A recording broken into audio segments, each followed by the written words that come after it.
Pansinin niyo po, the more na ipinapanalangin natin yung ibang tao, mas nade-develop natin yung compassion natin sa iba. Kasi when we pray for others, when we pray for them, you begin to see them the way God sees them. Biglang nakikita yung ibang tao kung paano sila nakikita ng Panginoon. Not as a problem, nakikita mo sila not as a problem, but someone who is in need of grace. Someone na nangangailangan ng biyaya ng Panginoon, ng habag ng Panginoon. When we pray for others po, nagkakaroon po ng alignment yung puso natin sa puso ng Panginoon.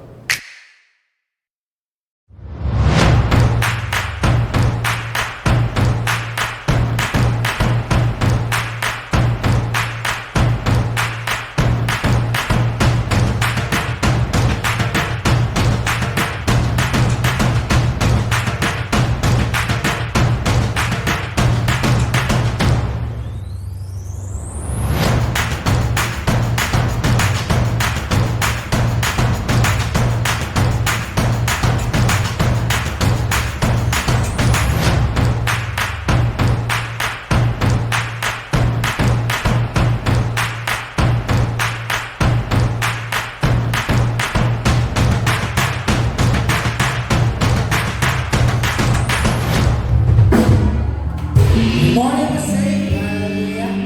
Para po pumasok na tayo sa ating bahay sa lahat tayo magpapaumpisa na po. We encourage and welcome everyone sa oras na ito. Mara po ba tayo tumayo? Ay patuloy na aawit, papasalamat sa atin. Palakpakan po natin ang Panginoon sa oras na ito. Hallelujah. Lakasan natin palakpakan natin ang Panginoon sa oras na ito. Hallelujah. Ngayon, napakabuti ng ating Panginoon na despite the circumstances na ating pinagdadaanan sa panahon ito, generally man or individually, we can have an assurance that we are blessed because we choose the best thing na dapat natin gawin. And that's to be here in this place para purihin at pasalamatan ang ating Panginoon. In this world full of light, we choose to be merry. Amen ba? And sa oras na ito, let us continue to give everything na pwede natin i-offer sa ating Panginoon. Sabi nga sa kanyang salita, sa Psalms 100 verse 45, basahin mo natin. Pumasok sa kanyang templo na ang puso ay nagdiriwang, umawit, nagpupuri sa loob ng daang banal, purihin ang ngalan niya at siya'y pasalamatan. Napakabuti ni Yahweh, pag-ibig niya ay walang hanggan, pag-ibig niya ay tunay, lagi kapag kailangan niya. Ang bawat isa na iniwala ng magpunta na mga Panginoon ay patuloy na magdiwang sa oras nito. Amen. Sa oras nito, let us give everything. Our best, huwag na muna natin isipin lahat ng suliranin na alalangin sa mundo. Let's just focus on the presence and praising our God in this place. Hallelujah. Come on. Let's worship and praise our God in this place.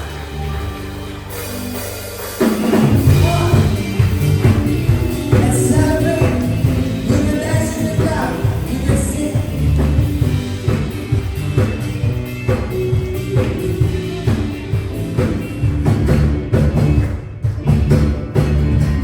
Sa lahat ng oras, nakita ko pagkakawa, ikaw ang nasa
chapter 3, verse 25, sabi po, "Isinugo ng Diyos si Kristo Jesus sa mundo upang ialay ang kanyang buhay nang sa gayoy mawala ang galit ng Diyos sa atin. At sa pamamagitan ng kanyang dugo ay mapatawad ang aming mga kasalanan kung sasampalataya tayo sa kanya. Ginawa yun ng Diyos upang ipakita na siya ay matuwid sapagkat noong una ay nagtipi siya at nalampas ang mga kasalanan ginawa ng mga tao.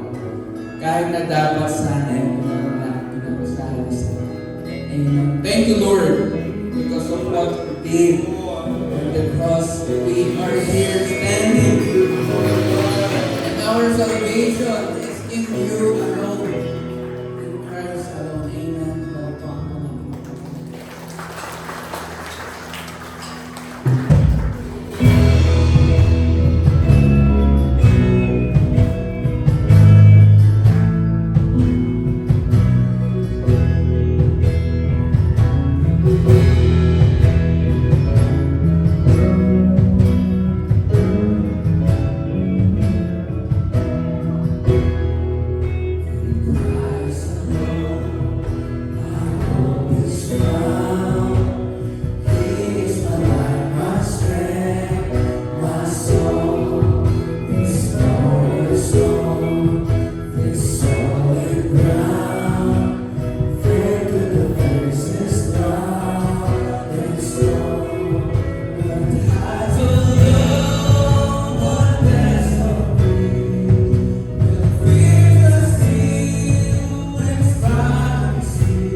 Maraming salamat po, maraming Diyos.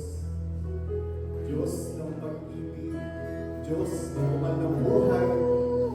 Maraming Diyos, hindi po kami nagpapasalamat sa iyo, Panginoon, sa pagkakataon ito, na kami po ay magpagpuri, pagsamba, magpasalamat sa iyo, maraming Diyos, sa kabutihan mo. Salamat po, maraming Diyos, sa katapatan po ninyo sa aming lahat. Salamat po, maraming Diyos, sa lahat ng ginagawa po ninyo sa aming buhay. Pagaman, dumaraan kami, Panginoon, sa matinding crisis, Panginoon, ang aming bansa, Panginoon, ang buong mundo, dumaraan sa matinding paghihirap, pagkahinangan. Lord, hindi po ito dahilan para kami tumigil na magpuri sa iyo, Panginoon. Bagkus patuloy ka namin pupurihin, patuloy ka namin sasambahin, Panginoon, ang mga aming pinagdadaanan sa araw-araw. Lord, ikaw po ang lakas namin, ikaw po ang sandigan namin, Panginoon. Sa iyo po kami bumubuhat ng pag-asa, Panginoon, para magpatuloy, Panginoon, sa aming gawain. Salamat po, maraming Diyos, sa inyong habag, sa inyong biyaya, sa bawat isa na nandito.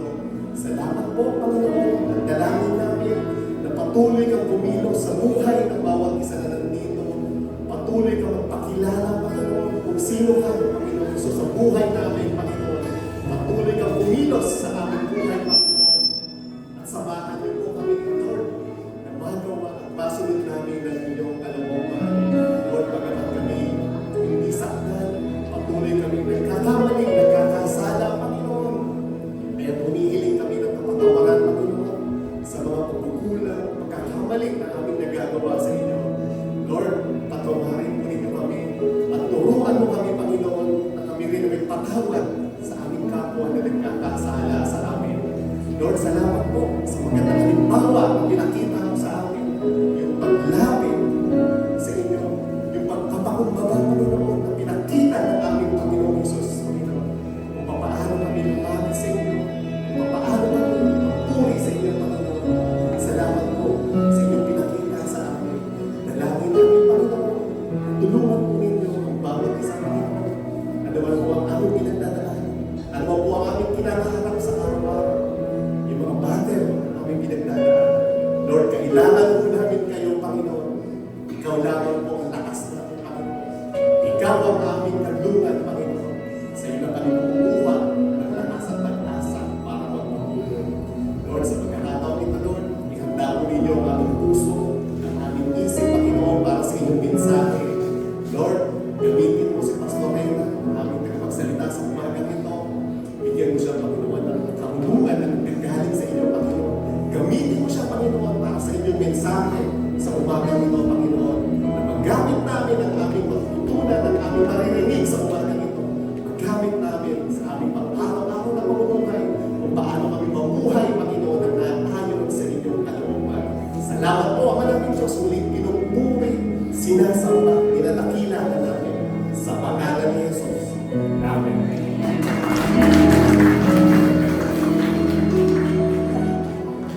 Good morning, Jose. Kamusta po kayo? Kamusta ang inyong umaga? Mabuti ba?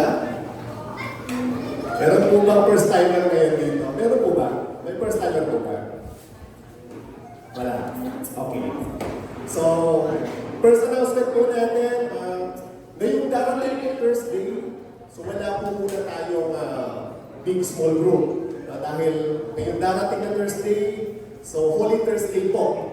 So instead, huwag po kayo pumunta dito sa church. So wala po tayong big small group ngayong darating na Thursday.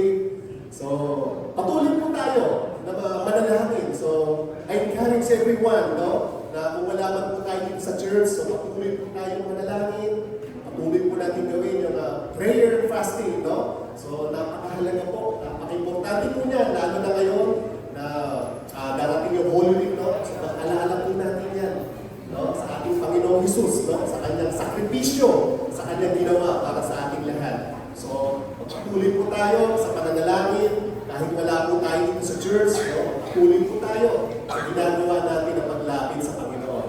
So, yung biggest small group po natin will resume on the following Thursday. So, April 9. So, April 9 po, magkita-kita po ulit tayo dito. So, para po dun sa biggest small group po natin. So, isang Thursday lang po, nawala po tayong big small group. Pero yung susunod na Thursday po, April 9, so babalik na po yung ating routine, no? Yung ating Thursday small group and soaking. So yun po. So second announcement po, yung ating pong sacrificial pledge. No? So muli po, i-encourage po namin ang bawat isa na magpatuloy po, na magpagamit po tayo sa Panginoon. No? Napakahalaga po at nakakataba po ng puso yung magamit po tayo ng Panginoon para sa kanyang gawain. No, alam niyo po, wala nang mas mahalaga pa sa buhay natin yung magamit po tayo ng Panginoon. No? Napakahalaga po nito. No? Kahit po sa anong pamamaraan, ang importante po, magamit po tayo ng Panginoon. So kung yung calling po natin, no? Ipag-pray po natin, kung yung calling po natin para po sa pagtulong, sa pagbibigay, para po sa ating church, no? Sa ating gawain, so ipag-pray po natin yan sa Panginoon, no? Na bigyan tayo ng wisdom, no? Bigyan tayo ng puso, no? Na makibahagi po sa ating gawain. Yung ating pong church, yung building, no? Bagamat hindi po ito madali, no? Alam natin na mahaba pa po ang tatahakin natin daan para po makamit natin ito. Pero alam po natin na wala pong imposible sa Panginoon. Amen po ba? Kahit gaano po kahirap yan, kahit gaano po ka-imposible yan, sa Panginoon, wala pong imposible. Amen? Okay, so karagdagan po dyan, kung mapapansin nyo, dyan po sa nakaupuan nyo, meron po mga sobre dyan. At dyan po, sa sobre, may nakalagay po ganitong papel, kung makikita po ninyo. So nakalagay po dyan, prayer request. No? At saka po yung answered prayer. So pwede nyo pong isulat. No? Kung meron po kayo mga personal na prayer request, so isulat po ninyo dyan. No? Ipag-pray po natin yan. No? Pag-pray po natin. No? Magtulong-tulong po tayo para sa panalangin. Magpanalanginan po tayo para sa isa't isa. So ganun din po, kung meron naman kayong mga answered prayer, sulat nyo rin po. Sulat nyo po. No? Isama nyo po dun sa sobre yung times po natin at ihulog po natin dun po sa drop box, sa donation box po. No? Klaro po ba yun? No? Yan po, meron kayong mga prayer requests na hindi pa natutupad, sulat po natin dito. No? Ipag-pray po natin yan. Okay. Tapos, last announcement po. So, ito na po yun, ano? So, ngayong April 12, no? April 12, Sunday po yan. Yan na po yung soft launching opening ng ating house church, no? Pwede po ba palakpakan natin ang Panginoon? So, nakakatuwa, nakakataba ng puso na muli, maghamit po tayo, no?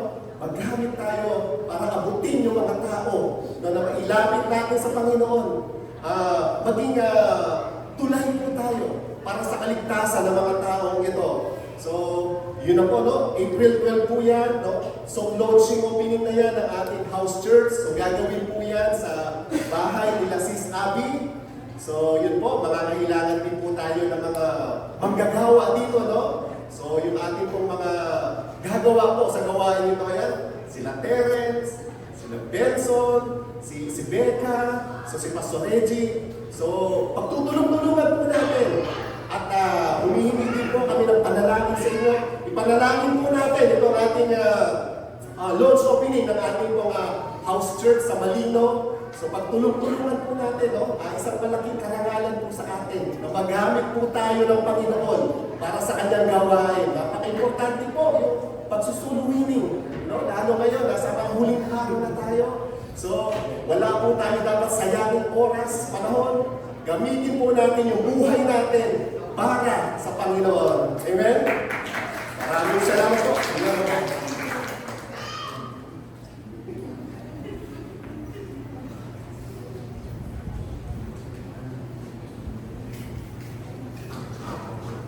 Good morning po.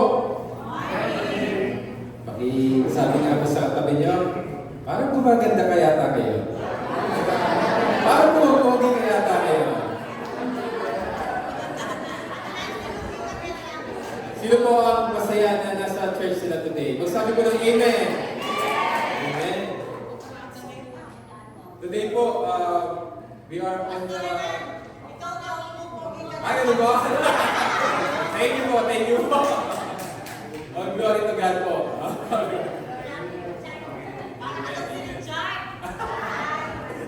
Amen, amen. Today po, pangatlong araw na po natin ng ating series po. Ano po yung title ng series natin?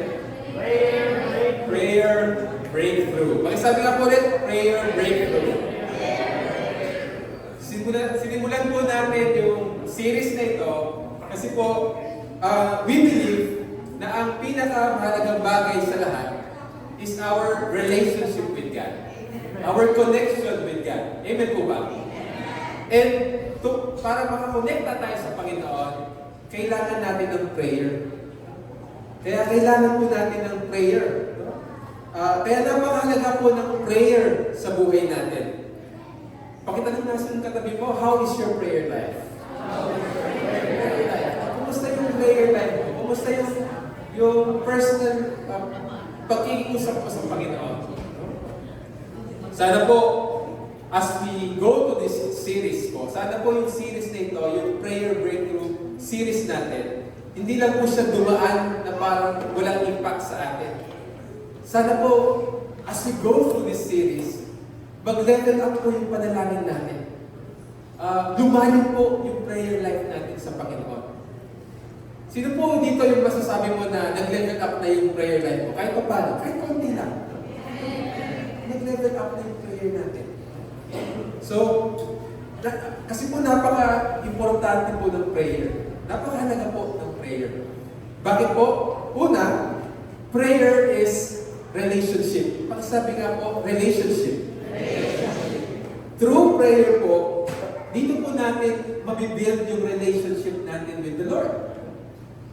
Kaya nga po, sa example po ni Jesus, dun sa kanyang prayer, sabi niya, sinimulan niya sa Our Father. Yung relationship niya bilang tatay, no? Yung Our Father in heaven, no? Kasi po, kapag nananalangin po tayo, kinakausap po natin yung tatay natin yung nagmamahal sa atin. Yung Father natin in heaven who loves us. So, yung prayer po is not a ritual. Hindi po siya ritual lang na may i-memorize kang prayer, may i-recite kang prayer, no? Yung prayer po is a relationship. Nagbibuild tayo ng relationship sa Panginoon. Ang primary purpose po ng prayer is to know God and to have a close and intimate relationship with Him. Yun po yung pinaka-purpose po ng prayer. Hindi po purpose yung request lang natin, yung hiling lang natin. Ang pinaka-purpose po niya magkaroon tayo ng magandang relationship with the Lord. To know Him, makilala natin siya. Amen po ba? Pangalawa po, prayer is dependence. Pakisabi nga po, dependence. Prayer shows that we rely on God for everything. When we constantly pray, ipinapakita po natin kay Lord na nagdidepende tayo sa Kanya. Sa anumang bagay, sa anumang oras. Pwede sa finances natin, sa provision na binibigay sa atin, sa wisdom na kailangan natin, sa mga decisions natin sa buhay, even sa physical health natin, sa kalakasan natin. When we constantly pray, ipinapakita natin kay Lord na, Lord, kailangan kita. Di po ba kapag prayer humbles us and reminds us that we cannot live without God? Di po ba kapag nananalangin tayo, we realize, no, that it reminds us na lahat ng meron tayo, galing ito sa Panginoon. Siya naman nagbigay ng lahat. And so, we cannot live without Him. Kailangan natin siya. Kaya po napakahalaga ng panalangin. Pangatlo po, prayer is spiritual power. Sabihin niyo po, spiritual power. Wala tayong power kung wala tayong prayer. Ulitin ko po, wala tayong power kung wala tayong prayer. Hindi natin mararanasan yung kapangyarihan ng Panginoon kung hindi tayo mananalangin. When we pray, we invite God to move in our lives. At kapag si Lord po yung gumalaw sa buhay natin, yung imposible kaya niyang gawin imposible. Wala pong imposible sa Panginoon. Lahat ng bagay kaya ng Panginoon. Hindi maliit yung Diyos natin, malaki siya. Amen. And then, prayer is intercession. Sabihin niyo po, intercession. We don't just pray for ourselves. Ang panalangin po ay hindi lamang para sa sarili natin. Siguro po, kaya ang bilis ng prayer natin during our personal prayer life. Kasi po, we only pray for ourselves. Yung pangarap mo lang, yung gusto mo lang, no? Yung gusto lang mo lang makuha, no? Baka yun lang po yung pinapanalangin natin.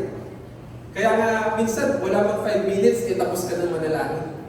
Kasi puro sarili mo lang yung pinapag-pray mo.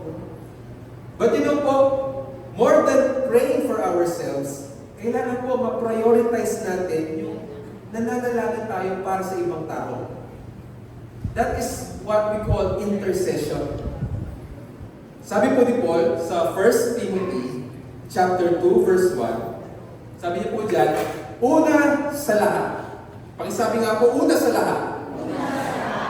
First of all, ipinapakiusap ko, ipanalangin niyo ang lahat ng tao. Ipaabot ninyo sa Diyos ang kahilingan niyo para sa kanila ng may pasasalamat. So, nire-remind po tayo ni Paul dito na wag lang po yung sarili natin yung ipanalangin natin.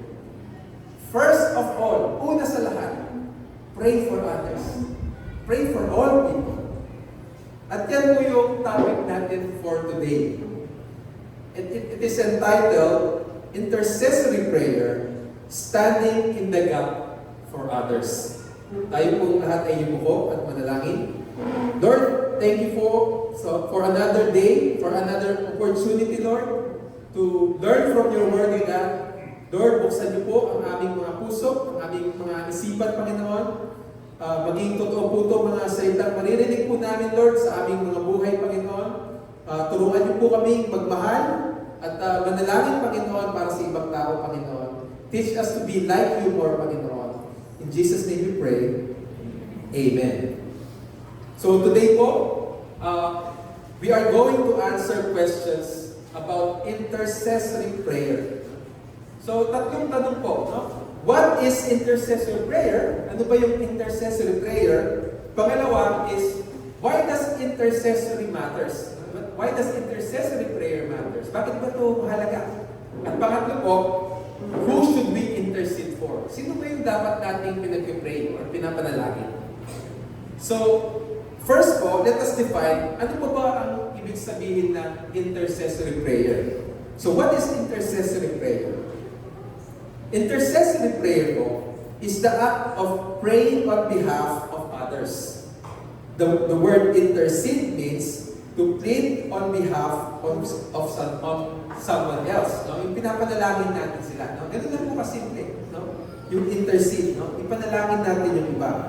When we intercede for others, inilalapit po natin yung pangangailangan, yung sitwasyon, yung pasanin po ng ibang tao sa Panginoon. No? Intercession po means standing in the gap for others. Tumatayo tayo sa gitna, no? Sa gitna o sa pagitan between God at yung taong pinapadalangin po natin. Tayo po ay nagsisilbing tulay para abutin po ng Panginoon yung taong pinapadalangin natin. So now, why does intercessory prayer matters? Bakit ba ito mahalaga? Bakit ba mahalaga na we intercede for other people? Una po, it expresses love. Ini-express nito yung pagmamahal. When we intercede for others, we are not just simply praying for them. We are actually showing great love for them. Pinapakita natin kung gaano natin sila kamahal, kung gaano sila kaimportante sa atin. No? Pinapakita natin yung care natin para sa kanila. Kahit hindi man po nila makita na pinag-pray natin sila, kahit hindi man nila nakikita, si Lord po nakikita niya. Nakikita niya yung pinapanalangin mo yung ibang tao. He sees your heart. Nakikita ni Lord yung puso natin. At yun po yung mahalaga. Yung makita ni Lord sa puso natin, yung selfless kind of love. Because we pray for other people. We ask the Lord to heal them, to save them, to restore them. Second po is, bakit po mahalaga ang intercessory prayer? Because it reflects God's nature. Si Lord po mismo, He Himself, He cares for you and for me. No? Siya po, He is selfless. No? Hindi siya selfish. He is selfless. Alam niyo po, one of the good things about God is that hindi po niya iuutos yung something na hindi po niya ginawa. Hindi po niya inuutos sa atin yung mga something na hindi pa niya ginagawa. For example, hindi katulad po ng boss ninyo na kapag may inutos sa'yo, alam mo namang hindi pa niya nagawa. Or alam mo na hindi pa niya na-experience. No? So, bigla lang siya umuutos. No? Pero si Lord hindi. Bago niya inutos sa atin, nagawa na niya. And so, katulad po ito ng intercessory prayer. No? You see, si Jesus po, our Lord, alam niyo po kung nasan siya? Sabi po sa Romans chapter 8, verse 34, who then will condemn us? No one. For Christ Jesus died for us and was raised to life for us. And He is sitting in the place of honor at God's right hand, pleading for us. Or in other translations, sabi po doon, interceding for us. Nananalangin para sa atin. So si Jesus po, siya po ay nasa right hand ng Panginoon, nananalangin para sa atin, interceding for us. That's why when we pray for others, nire-reflect na po natin yung character ng Panginoon. Nire-reflect natin kung paano si Jesus. And that is our goal po.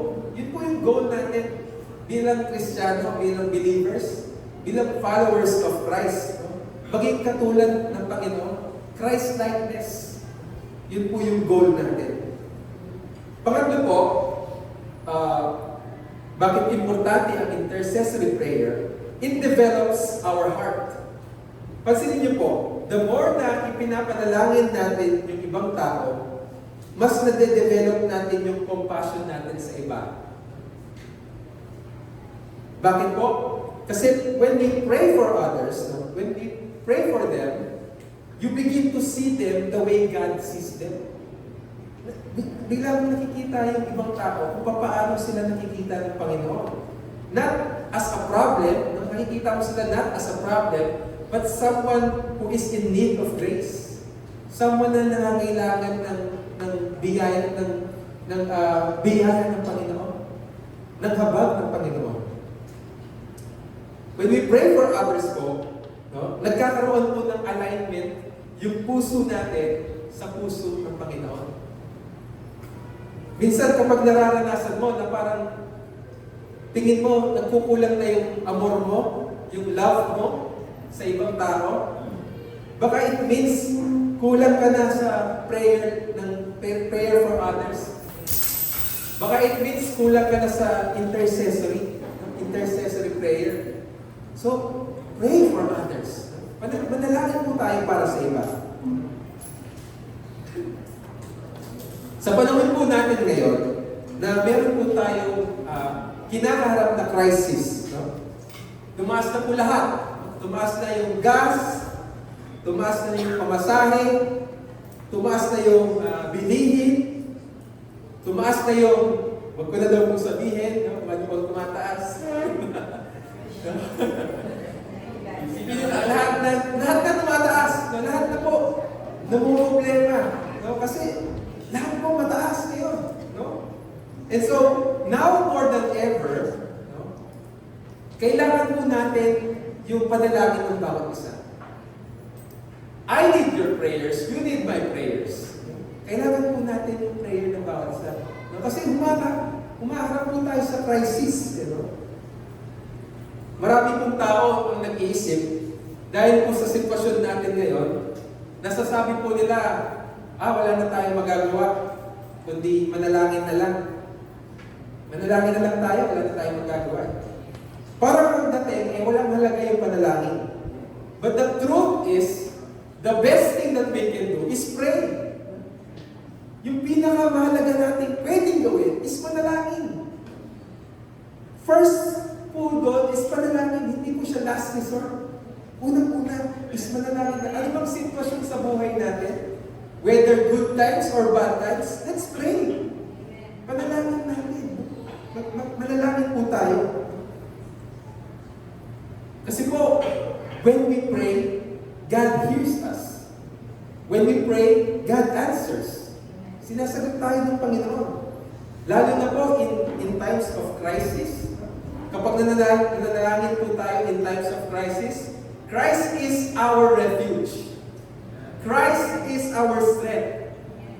Christ is our Savior. Christ is our fortress. Christ is our help. Siya yung tutulong sa atin. Anong crisis yan? Si Lord, doon siya mas malapit eh. Kapag may crisis sa buhay mo. Still, sabi nga, di ba? His power is perfect in my weakness. During crisis, nandiyan ang Panginoon. We don't have to worry po. We don't have to worry. We just have to pray. Yun lang po. Manalangin tayo. Panalangin natin ang bawat isa. Kaya po napakalaga na we pray for one another.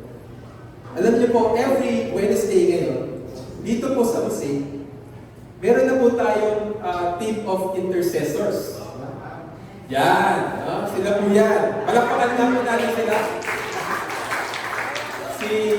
Si Chris, si Terence, si Karen, si Miko, si Sir Benson, si Ate Becca, si Jess, si Niela.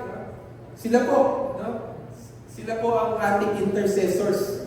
Every Wednesday po, nag-meet po sila dito para panalangin tayo. Every Wednesday, 3:33, no? Pwede po sumama lahat. Para ipanalangin. Yung po mga prayer requests na sinusulatan po ninyo, hindi po yan tinutupila at tinatabi lang. No? Pinapanalangin po nila yan. Meron pong nananalangin para sa mga prayer request natin. Kaya po huwag na po kayong magulang pag biglang meron kayong answered prayer. Biglang may ginawang kakaiba si Lord, milagro sa buhay ninyo. Kasi may nananalangin po sa inyo. May nagmamahal po sa inyo. Si Lord at yung mga taong nananalangin para sa inyo. That's why we are very thankful po sa kanila. Sa mga intercessors natin. Nag-i-intercede sila para sa atin. Praying for us. They give time, they give effort. They give prayers para sa atin. But you know, para kay Dr. Miles Monroe, sabi po niya, intercessor is not a ministry. Para po kay Miles Monroe, intercession is not a ministry. There is a ministry of men's ministry, women's ministry, children's ministry, food ministry, worship team ministry. Pero yung intercession daw po, it's not a ministry. Why? Bakit daw po niya nasabi yun? Because everyone po, tayo pong lahat, we are called to be intercessors. Tayo pong lahat, para sa lahat po siya. Hindi lang po siya specifically para sa grupo ng tao. We are all intercessors. Pakisabi nga po sa katabi mo, you are an intercessor. Amen. We are called to stand in the gap for others. Now, the question po is, sino naman po yung mga dapat nating ipag-pray? Who should we intercede for? Who should we pray for? Who should we stand in the gap for? First po, una is the unbelievers. We stand in the gap for the unbelievers. Saan ko po ba nakuha itong stand in the gap for others? Nasa Ezekiel chapter 22 verse 30 po yan. Sabi po dyan, I look for someone who might rebuild the wall of righteousness that guards the land. I search for someone to stand in the gap in the wall, so I would not have to destroy the land, but I found no one. Sa Ezekiel 22 po, God was looking for someone who would intercede for Jerusalem. Naghahanap po si Lord ng tao mag-i-intercede or mag-pray para sa Jerusalem. And wala po siyang nakita. At that time po kasi, yung Jerusalem was full of violence, idolatry, oppression, sexual immorality, injustice, corruption. Kumbaga, it was full of sin, in Jerusalem. And so, si Lord, He was about to destroy Jerusalem. He was about to give judgment to Jerusalem. Pero bago po niyang ipataw yung judgment niya, bago po ipataw ni Lord yung judgment niya, tinignan muna po ni Lord kung meron bang mag-i-intercede para sa Jerusalem. Someone who would pray for them. Someone who would repent for others. Someone who would stand in the gap for others. What does it, ano po bang ibig sabihin no, stand in the gap? Noong araw po kasi, yung mga cities po are protected by walls. No? Katulad po niyan, no? Nasa likod. There are big walls. No? Yun po yung nagpoprotekta po sa mga cities. No? And pag meron pong butas, no? Pag meron pong gap dun sa wall, madali pong makakapasok yung kalaban. Madali pong makakapasok yung mga kaaway nila sa loob. And so, it means the whole city would be in danger kapag merong butas, pag merong gap. And so to protect the city, someone must repair or stand in the gap for others. Dapat merong taong pupunta dun sa gap at makikipaglaban sa mga kaaway para hindi maprotektahan yung city. So someone should stand in the gap for others. Pero sa case po ng Jerusalem, no, yung spiritual wall po nila, kumbaga, is meron po siyang gap, meron po siyang butas. No? Bakit po? Because of their sins. No? Ang dami pong sin, no, sa Jerusalem. And so, God was looking for someone who would stand in that gap. Kasi po, ang puso po ng Diyos, He wants to give mercy to us. He wants to give love to us. He wants to give grace to us. And so, naghahanap siya ng mag-i-intercede para sa mga tao. Pero wala po siyang nakita. Sabi dyan, wala po siyang nakita. Kaya ano po nangyari sa Jerusalem at that time? Yung judgment po ng Panginoon, tuluyan pong pumasok sa Jerusalem. God's wrath was poured out in Jerusalem. Yung galit ng Panginoon napunta sa Jerusalem. And Jerusalem was destroyed. Doon po nangyari yung Babylonian exile. Nasira yung Jerusalem, na-scatter yung mga tao. You see, if we will not stand in the gap for others, kung hindi po tayo tatayo para sa, or magpe-pray para sa mga unbelievers, they might not experience God's mercy. Maaaring hindi nila maranasan yung mercy ng Panginoon. Meron po ba tayong mga pamilya, mga mahal sa buhay, kaibigan, kamag-anak, na tingin mo, hindi mo nakakilala sa Panginoon. tingin mo, nabubuhay pa sa kasalanan. But you want them to experience yung mercy ng Panginoon. You want them to experience the love of God. No? God is reminding us po na today, no, never stop praying for them. Huwag po tayong tumigil manalangin para sa kanila. Stand in the gap for them. Marahil po, meron kang tatay, meron kang nanay, meron kang kapatid, or meron kang kaibigan na hindi pa nakakakilala sa Panginoon. Start praying for them. Sabihin mo, Lord, katagpuin niyo po yung kaibigan ko. Lord, katagpuin niyo po yung nanay ko. Lord, katagpuin niyo po yung tatay ko.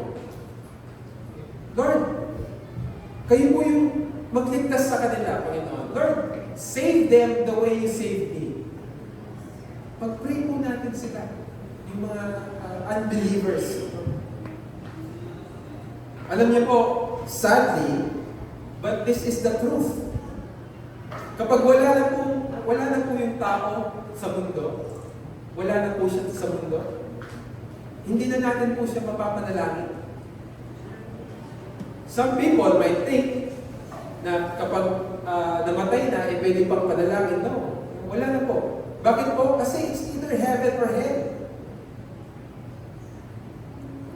But while they are here, habang nandito pa po sila, may pag-asa. Habang may buhay, may pag-asa. God's desire po is to show mercy. Yung puso po ng Panginoon, gusto niya, mapakita niya yung grace niya, mapakita niya yung mercy niya sa lahat ng tao. But He is looking for someone to pray. Someone who would stand in the gap for others. Alam niyo po, this passage, it also represents kung ano po yung ginawa mismo ni Jesus para sa atin. Si Jesus po mismo, He is the one who is standing in the gap for us. Pag hindi po natin, para hindi po natin ma-experience yung judgment ni Lord sa kasalanan natin. Inako po ni Jesus yung kasalanan natin para tayo po ay maligtas.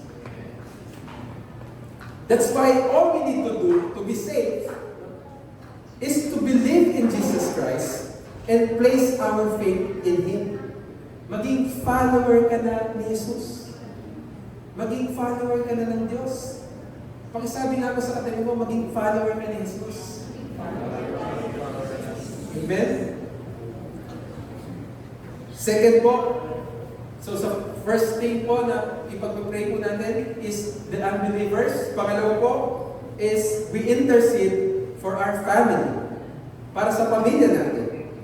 This includes our biological family and our spiritual family, which is yung church family natin. Our brothers and sisters in Christ. Yung biological family po natin, it is the first circle God entrusted to you.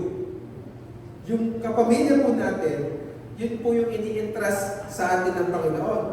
Sabi nga po nila, kung meron lang pong nakakakilala sa atin, is yan yung pamilya natin.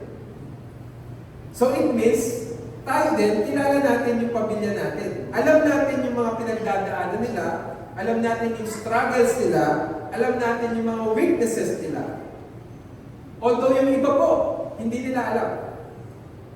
Di po ba? May pamilya na gano'n. Minsan kasama niya na sa bahay, hindi niya alam na lugmok na pala sa problema. Kasama mo sa bahay pero hindi mo alam, sobrang stress na pala siya, nadidepress na pala. Kaya po napaka-importante na we talk to each other. Kumustahin natin yung mga anak natin, kumustahin natin yung mga magulang natin, kumustahin yung asawa mo. Minsan asawa mo na nga, hindi mo alam na namumblema ka lang. So talk to them. Pray for them. Manalangin tayo para sa kanila. We all need prayers. Tayo mo lang, kailangan natin magpanalangin. So pray for our family. Minsan po, tayo din po mismo yung sagot dun sa spiritual needs ng kapamilya natin. Tayo din yung mismo yung sagot dun sa spiritual needs ng family members natin.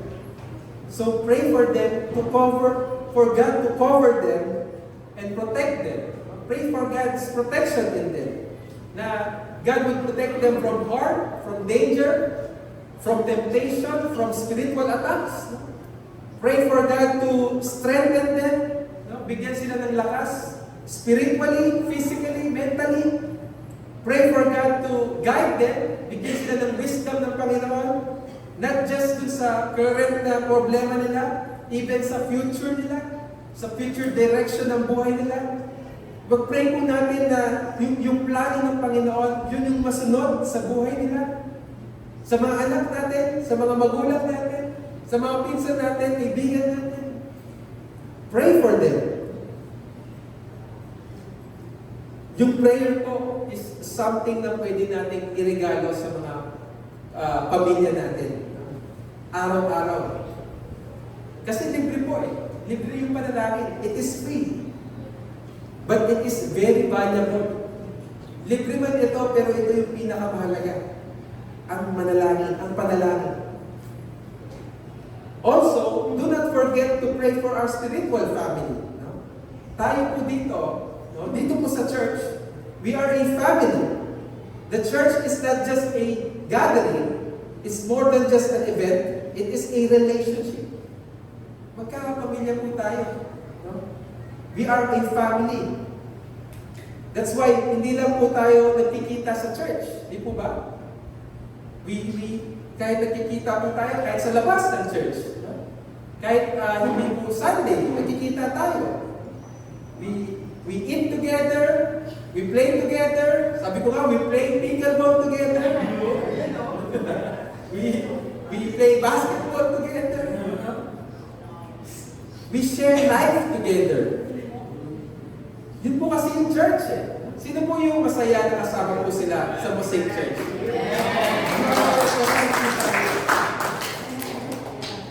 Kahit yung katabi mo, kahit di mo siya kumukha, kapamilya mo yan. We are a family po. That is what real church looks like. Yun po talaga yung totoong church. Hindi po yung uupo ka lang during Sundays, makikinig, and then wala na. Alis na. Hindi po. It is shared life. No? Fellowship with one another. Yun po yung tunay na church. Amen po ba? Kahit mo sa oras ng kagipitan, as a church, tayo po ay nagtutulungan. We carry each other's burdens. Sabi nga po sa Galatians 6:2 sa Tagalog, tulungan ninyo ang isa't isa sa mga problema. At sa ganitong paraan ay matutupad ninyo ang kautusan ni Kristo. Malaking tulong po yung prayer natin sa ibang tao. Malaking tulong po yung prayer natin sa kasama natin sa church. But of course, kung kaya mo naman tulungan sila physically, no? Kung kaya mo naman na sila tulungan financially, tulungan mo na. Tumulong ka na. Amen po ba? But the answer po, be the answer po. Be the answer in the prayer. Ikaw din maging answer sa panalangin nila. No? Kung kaya mo naman. No? Minsan, pinapanalangin natin, Lord, i-comfort niyo po yung si brother ganito. Tapos sasabihin sa inyo, Lord, ikaw yung gusto mong mag-comfort sa kanya. Ikaw yun. O kaya, Lord, bless niyo po siya financially. Bigyan niyo po siya ng pamasahe, Lord. Tapos sasabihin niyo, Lord, ikaw nga yung gusto mong magbigay ng pamasahe sa kanya. Tinuturuan tayo ng Panginoon paano magmahal. So, pero importante pa rin po, we pray for them.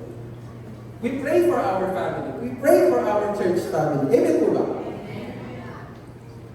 Third po, so first, unbelievers. Second, family. And third, we pray for our leaders. Pakisabi nga po, leaders. This includes po our church leaders, yung mga pastor po natin, mga ministers, mentors natin, mga small group leaders natin, and also kasama din po dyan yung mga pinagpipray natin is yung mga government officials natin. Yung presidente, yung mga senador, mayors, barangay captains, no? Yun po, panalangin po natin sila. Yung mga leaders po natin. Leaders in the church. No? Usually po, our leaders, sila po yung mas tinatarget ng kalaban spiritually. Sila po yung paborito ng kalaban para targetin. Lalo na po sa church. Yun po, no, matindi yung ginagawa ng kalaban. Nagdo-double time sila. No? It's not because mas importante sila. That's not because mas importante yung mga leaders. No? But it's because of their influence and their responsibilities. Strategy po kasi ng kalaban, alam po niya yung Zechariah 13:7. Sabi po doon, strike the shepherd and the sheep will be scattered. Nangyari din po yan kay Jesus. Nung hinuli po si Jesus, yung mga disciples niya na-scatter. May mga nagtago, nawala. So, yan din po yung strategy ng kalaban. Tinatarget niya yung leader. Tinatarget niya spiritually. May spiritual attack sa mga pastors, sa mga leaders natin sa church. Kasi po, when they fall, pag nahulog po sila, marami po yung apektado. Yung mga under sa kanila. Apektado po lahat. Ganun din po. No? So we need to pray consistently for our leaders. Ipanalangin po natin sila. Isama po natin sa personal prayer po natin. No? Lord, prayer, pinagpipray ko po si pastor. Lord, pinagpipray ko po yung leader ko. Lord, provide for them, Lord. Lord, bigyan niyo po sila ng wisdom. Lord, bigyan niyo po sila ng kalakasan. We need that prayer. Kailangan po natin manalangin para sa mga leaders natin. Ganun din po sa mga government officials natin. Kahit sino man po ang nakaupo, gusto man natin or hindi, we have to pray for them. Amen po ba? Sabi nga po sa 1 Timothy chapter 2, verse 1 to 2, I urge then, first of all, that petition, prayers, intercession, and thanksgiving be made for all people, for kings and all those in authority, that we may live peaceful and quiet lives in all godliness and holiness. It does not matter po kung agree tayo sa kanila or hindi. What matters is that we obey God by praying for them. Yun po yung importante. We obey the Lord. After all po, si Lord naman po ang in control. Amen? Si Lord naman po yung sovereign. He is always in control. So, let's just obey to the one who is in control. Obey lang tayo sa pinapagawa ng Panginoon, which is pray for your leaders. Amen po? Now, pang-apat po, we should pray for our enemies. Medyo ito yata yung hard part eh. No? Yung ipanalangin mo yung taong galit na galit ka, no? Tao na ayaw mo, tao na naiinita ka, pray for your enemies. Bakit po? Kasi sabi po ni Jesus sa Matthew chapter 5 verse 44, but I say, love your enemies. Pakisabi nga po, love your enemies. Pray for those who persecute you. Pray for those who oppose you. Pray for those who betray you. Pray for those who judge you. Pray for those who chismis you. Pray for those who make kwento to you. Gumagawa ng kwento. No? Pray for those who cut you in the line. No? Yung nakapila ka lang, tapos biglang nag-cut sa iyo. Or nasa traffic ka, biglang kinat ka. Pray for them. No? Pray for those who took advantage of you. Yung mga nilamangan ka, no? Nilaman ka sa pera, sa business, nilamangan ka, o kaya inagawan ka, no? O kaya iniwan ka sa ere. Ouch! Aray ko! No? Pray for them. Ito po yung pinakamahirap gawin. Ito po yung may pinakamahirap na prayer. Pero I believe po, ito rin po yung pinaka-powerful.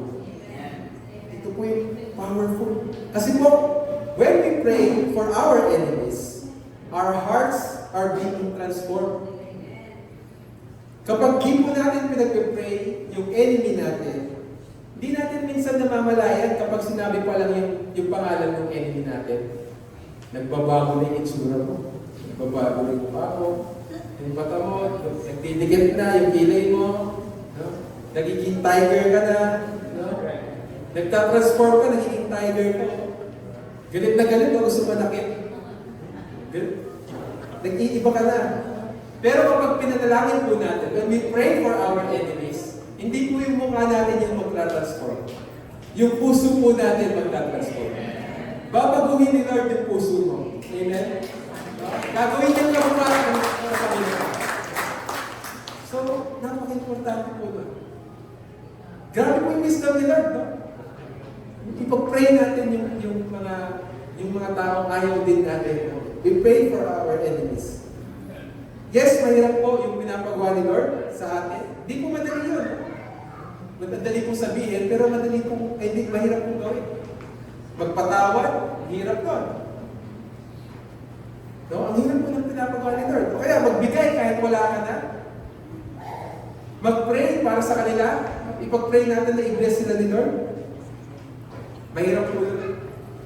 Pero alam niyo po kung ba't pinapagawa sa atin ni Lord yung mga mahirap na bagay? Kasi po, mahal ka niya. Kasi po, yung love ka ni Lord. And ang goal po kasi ni Lord, sa mga mahal niya, sa mga love niya, is to make them holy. Hindi to make them happy, to make them holy. To conform them to the image and likeness of God. Yung maging katulad mo ang Panginoon, maging katulad mo si Kristo. No? To be like Christ. Si Jesus po, no? Yun po, kasama po kasi yun sa pagiging Christ-likeness. Yung ipanalangin natin yung mga kaaway natin. Si Jesus po, while He was being hurt, while He was hanging on the cross, no? Minamak ng iba, pinapersecute ng iba, ano pong ginawa niya? He prayed for them. He prayed for them. Sabi niya, Father, forgive them, for they don't know what they are doing. Grabe po yung pagmamahal ni Lord. Sinasaktan siya pero pinag-pray. Sana po, maging katulad po tayo ni Lord. Maging ganun po tayo. Ano po yung tinuturo sa atin ni Lord doon? Tinuturuan niya po tayong magmahal unconditionally. Katulad po ng pagmamahal niya sa'yo.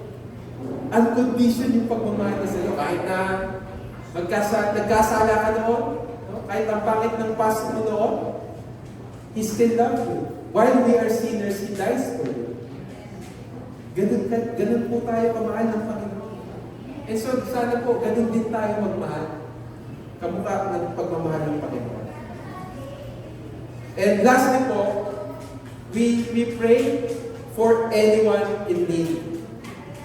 Intercession is not limited to people we know.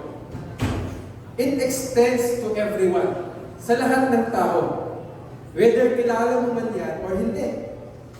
Sa news pa lang po, we would see people in need of prayer. For example, yung mga tao sa Iran, tao sa Israel, no? Mga tao apektado ng gera, they are in need of prayers. Yung mga tao nagugutom, tao walang mauwian ngayon, pray for them. Ipanalangin natin sila. Sabi mo, Lord, kayo po mag-comfort sa kanila. Lord, provide for them nung kailangan po nila. Lord, please, Lord, we pray for them, Lord. Lord, bless them, O God.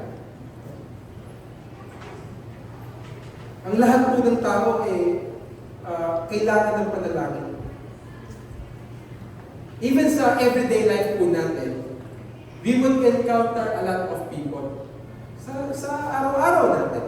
Sa school, sa mall, sa stores, sa restaurants, sa gym, saan man tayo magpunta, may mga tao tayong mamimit, may mga tao tayong makakasalamuha. And lahat po ng tao yun, kailangan ng prayers. We all need prayers. Kung meron man po magsasabi na hindi niya kailangan ng prayer, mas kailangan niya ng prayer. Kasi po, maaaring bulag na siya. No? Hindi niya alam na kailangan niya si Lord. Pero kailangan natin lahat si Lord. Mas kailangan nila ng prayer. And so, we can always intercede for all the people we meet. We can always pray for them. Minsan po, magugulat na lang tayo kung gaano kalaking bagay doon sa taong ipag-pray natin, yung prayer natin. Magugulat ka na lang, ay, grabe pala yung epekto sa buhay niya.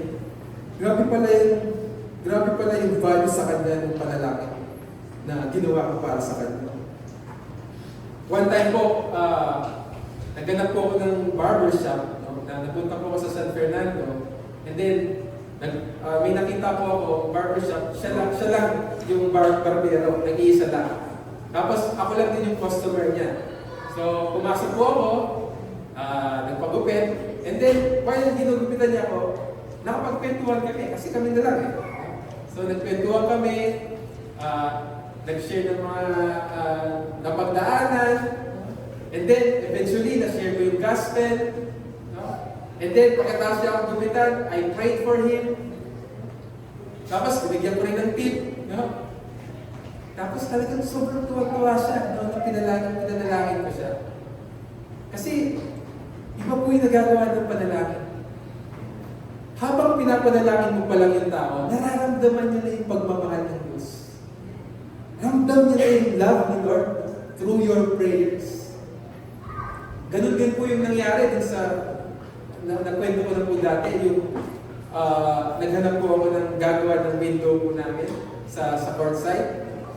So may nakita po akong gumagawa ng window, sinama ko po siya sa courtside. Habang nagda-drive kami, nagkwentuhan kami. Kinumusta ko, kumusta yung pamilya mo, sir? Ito. Sinabi niya na hindi niya na masyadong nakakausap. Hindi niya nakausap yung mga anak niya, hindi niya na nakakausap yung asawa niya. Mag-isa na lang siya sa buhay. So from there, I shared yung love ni Lord. No? Kung gano'n siya kamahal ng Panginoon. I shared yung good news, yung gospel sa kanya. And then eventually, in-accept niya ang Panginoon. And then, after that, I prayed for him. Pinalangin ko siya. Habang pinapanalangin ko po siya, ano nangyari? Umakagulgul siya, umiiyak siya. Kasi po, iba po talaga yung love ni Lord. Pag naranasan mo yung pagmamahal ng Panginoon, kakaiba. Sana po, nararanasan natin yun. Nararanasan natin lahat. Sana po maranasan ng mga tao sa paligid natin yung pagmamahal ng Panginoon. So pray for them. Pray for all the people we meet. Yun po yung sikreto eh. Kung makita natin yung pagmamahal ng Panginoon. Makita ng ibang tao yung pagmamahal ni Lord sa kanila. May I call on the worship team po? When we pray for someone po, we allow God to move in their lives. Kapag pinapanalangin po natin yung tao, binibigyan po natin ng permission si Lord na gumalaw sa buhay ng isang tao. And si Lord po, hindi lang po siya gumagalaw sa buhay ng pinapanalangin natin. Si Lord po, gumagalaw din siya sa buhay natin. Tayo mismo na nananalangin para sa iba, gumagalaw din si Lord sa buhay mo. Habang pinapanalangin natin yung iba, God is working within you. Yung pong Efeso 3:20, sabi po dyan, sa Kanya na makagagawa ng higit sa lahat, ng maaaring hilingin at isipin, ayon sa Kanyang kapangyarihang gumagawa sa atin. Ang focus po ng verse na ito is not about material things. Ang focus po nito is yung kakayanan ni Lord na magbago ng buhay. Yung kakayanan ni Lord na magbago ng puso. Maaaring pakiramdam mo, sa taong ito, hindi na magbabago yan. No, nagkakamali ka ng iniisip. More than you can think or imagine, yung pwedeng magawa ng Panginoon. So pray for them. Never stop praying for your loved ones. Never stop praying for your kamag-anak, kapamilya ninyo. Pray for them. Amen po ba? Let us declare yung power ng Panginoon, yung power niya na nakakapagbago ng buhay sa mga buhay ng mga bawat isa. I-declare natin yung power ni Lord na kayang magbago ng character. I-declare natin yung power ni Lord na kayang magbago ng sitwasyon. Kayang magbago ng destiny. I-declare po natin yung kapangyarihan ng Panginoon sa mga buhay ng bawat isa. Sa buhay ng kasama natin. Let us all stand po. Tayo po ay lahat sa inyo kayo. And kantahin po natin yung Efeso 3:20. Sa Kanya na makagagawa ng higit sa lahat ng maaaring hilingin ng isipin.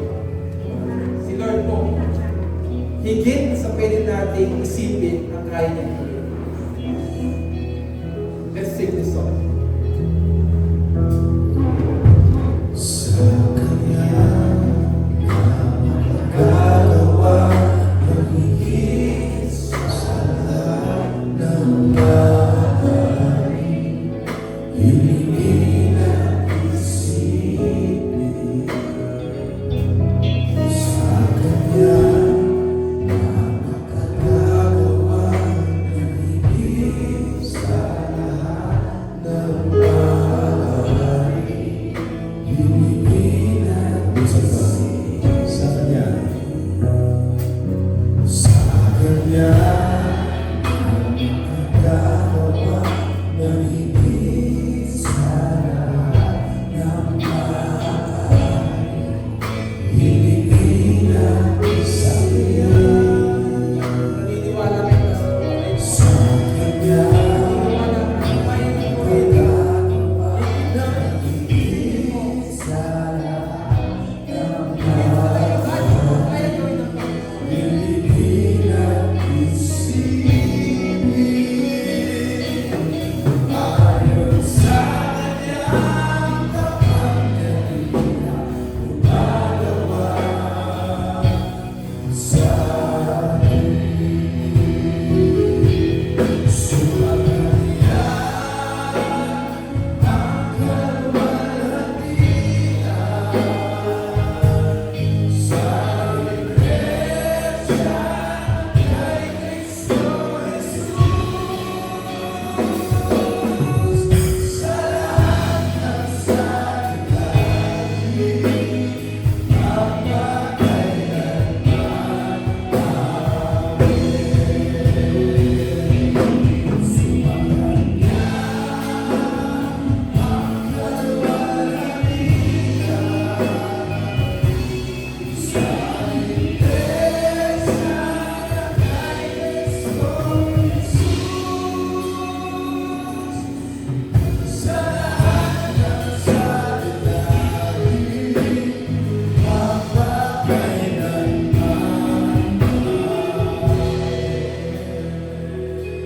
Right now po, yung word natin po for today, pwede po natin i-apply ngayon. So right now, pwede po ba maghanap po kayo ng partner mo? Partner, no? Someone na pwede natin ipadalangin.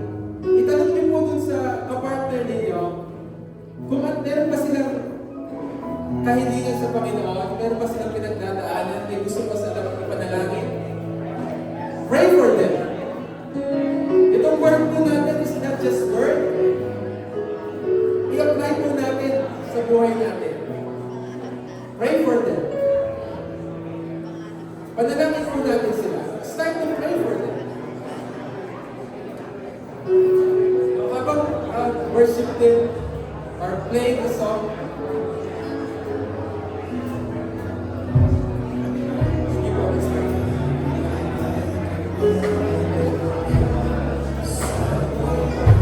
Yes, Lord.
presence is in this place, O God.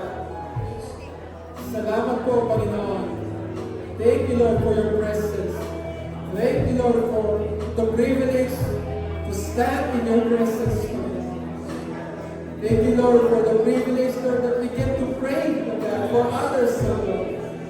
Salamat po, Panginoon, for making us a blessing to others, Panginoon. Thank you, Lord, para sa buhay, Lord, ng mga taong naririto, Panginoon. Praying for you, O God. Lord, we thank you, Lord. We thank you, Jesus. Salamat po, Panginoon, sa message namin ngayon, Panginoon.